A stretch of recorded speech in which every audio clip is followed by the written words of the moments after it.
Good morning. Thank you, Justice Lafoy, for inviting me and your team for inviting me to be here this morning. And good morning to you all, citizens of the Assembly.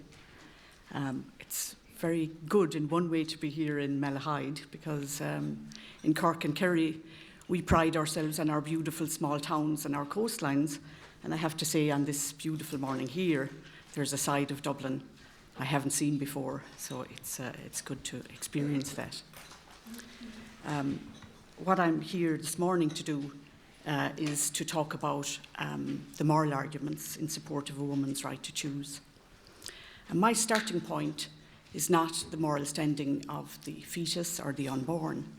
It's the moral standing of the pregnant woman or girl, the pregnant woman as a moral agent, whom I see as somebody who is making important moral decisions on the basis of her values, her conscience, her commitments, what she's able to commit to and what she's not able to commit to. And I see the embryo and fetus as, whatever their moral standing, as not free-floating entities, not separated, not isolated, but connected to the human community in and through women's bodies. And it is because of that that I think the two principles that I'm going to talk about, autonomy and justice, are hugely important. First, to the principle of autonomy, a very complex concept that has been debated, and there are many different understandings of it. The account of autonomy that I'm going to rely on is an understanding of autonomy that's the standard understanding of autonomy, if you like, that's at the heart of liberal democratic societies around the world. And that gives rise to the idea that we are all moral agents, that we are responsible, or we can take charge of ourselves, self-rule or self-determine ourselves, that we have the capacity, in other words, to identify moral values, to consider them, to live by them, to express them. And that capacity that we have for self-rule or for autonomy gives rise to other kinds of rights, the rights of bodily integrity, for example, the right to not be assaulted or interfered with by other people, the right to control how our bodies are used, and the right to privacy, a certain private sphere over which we can govern and over which other people are not entitled to interfere. And that means that respect for autonomy, that is to say, the obligations it places on other people, is that they don't overrule our choices or our core values and so on unreasonably. And also that they don't treat an individual as a means of achieving their own goals. So, for example, in my paper, I suggested that the unscrupulous researcher should inform the research subject of all of the risks and benefits of research, not just to get them to comply with the research, but to make sure that the research subject is freely participating. In the same way, a slave owner, for example, shouldn't or couldn't or isn't entitled to use the bodies or lives of slaves in their own interests. They must acknowledge that the slave is a person in their own right, with due dignity and respect. When it comes to reproductive autonomy, then, this understanding of autonomy in general becomes the idea that people have, individuals have the right, men and women have the right, to try to reproduce with a willing partner, to have children or not, to have as many children as they want, etc., without undue interference from other people. And as we know, and as you know possibly more than I, contraception, abstinence are ways to avoid reproducing. But as we also know, contraception fails. Women can be coerced and become pregnant as a result of coercion or rape or incest and so on. Women and men can make mistakes and so on, and there's bad luck, etc. involved. So in any case, women can fall pregnant, and when that happens, what I would say is that they are unduly burdened. Okay. Pregnancy uniquely and disproportionately places responsibilities on women and girls, because to continue an unwanted pregnancy challenges their own bodily integrity, their sense of self, places risks, etc., on their health and their lives.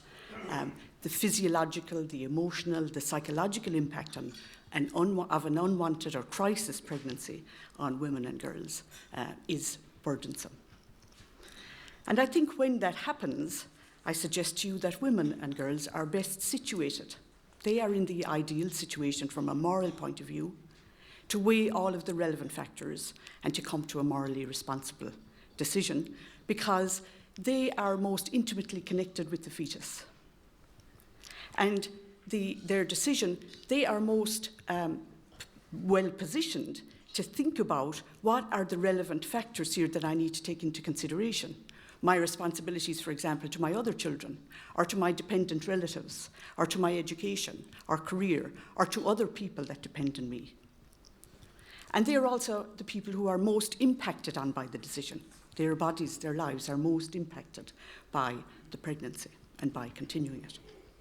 And so in that sense, I think that they rightly and should have a moral claim to make a judgment there. I think the judgment that they make isn't a trivial one, because by definition, no woman chooses to have an unwanted pregnancy. So it's not about, will I pick this coat or that winter coat? It's not that kind of a decision. It's not a consumer decision. It's not a trivial choice.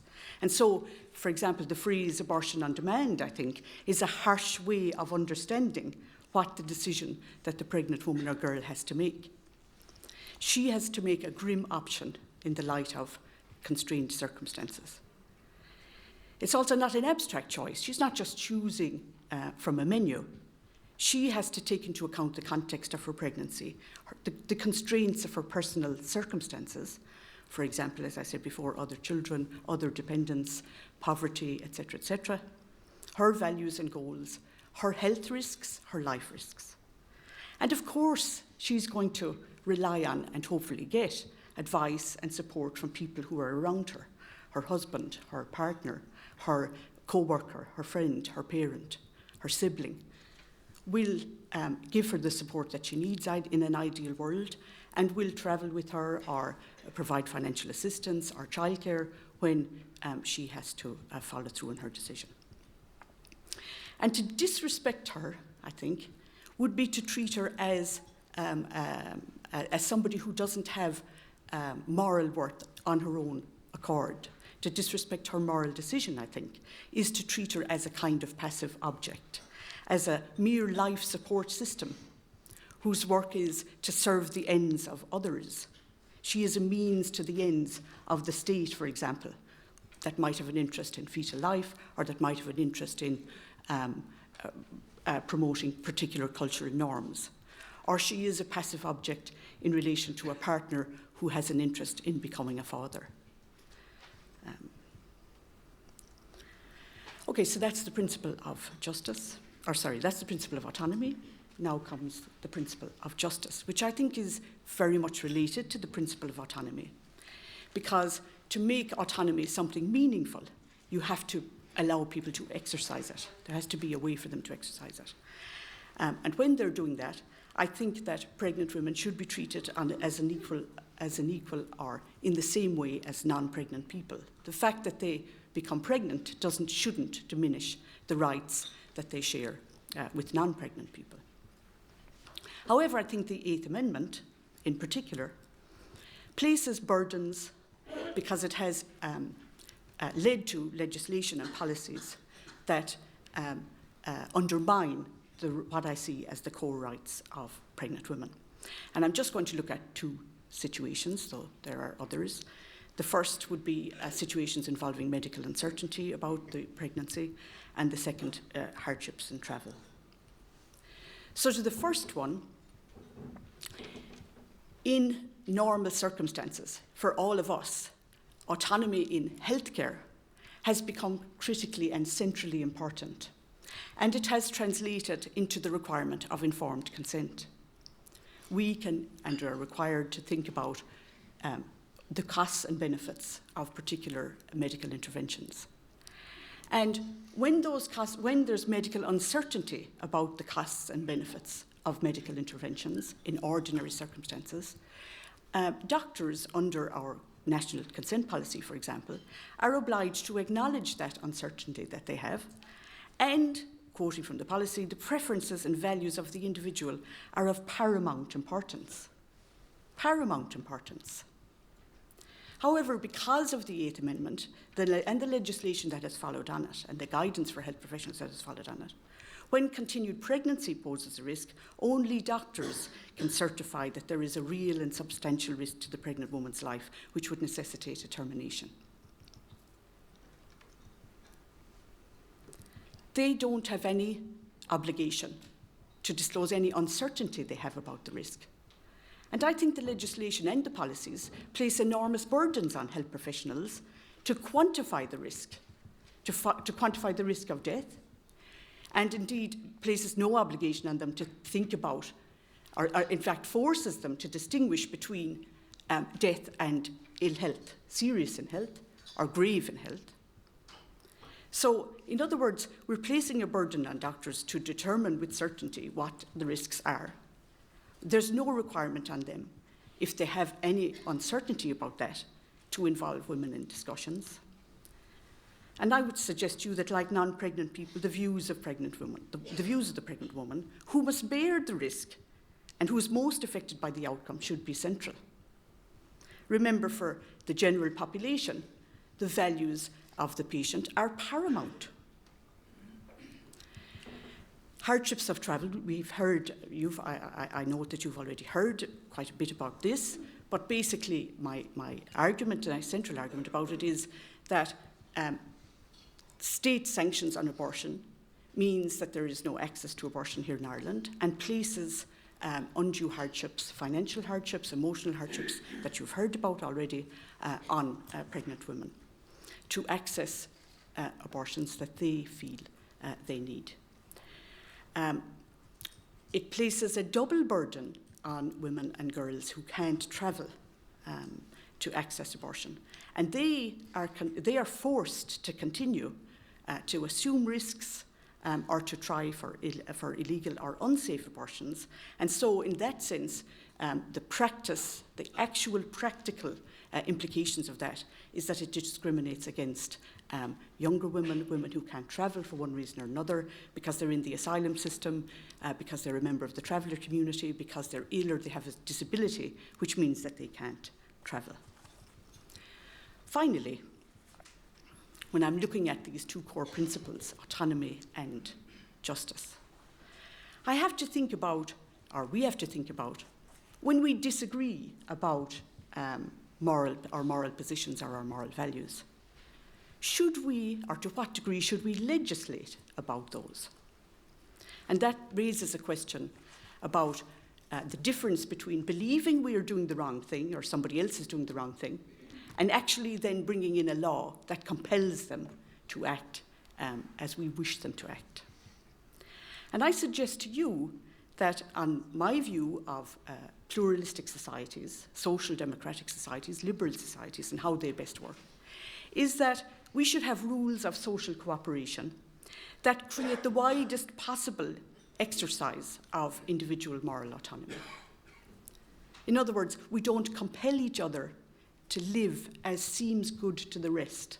In fact, we encourage each other to be critically responsible for our own paths. And in the UK, in Europe, in Australia, in Canada, there's been no moral consensus on the status of the fetus and the responsibilities of the woman. They've debated this for over 40 years there. I'm hoping that's not a failure of ethics in a sense, because I think ethics does important work here. But there is no ethical consensus. And in the absence of that, they have created a political compromise, a legislative compromise, if you like, which allows for access to legal abortion in the early stages of pregnancy, but limits it later. Because of the Eighth Amendment, of course, which is not a compromise, but the imposition of one highly contested account of the moral standing of the fetus, what I've been suggesting is that its operational operationalising it in clinical practice has posed serious risks to the lives and health of women. It tramples on their autonomy rights and their right as moral agents to try and carve their own responsible path. It requires unreasonable and unjust self-sacrifice of them that is not demanded of similarly situated people. And I suggest that we repeal and replace with legislation and policies that recognise the reproductive rights of pregnant women and girls. I think if the state is genuinely pro-life, then I think it needs to make positive moves to create conditions where children are wanted and cared for and loved. Thank you very much.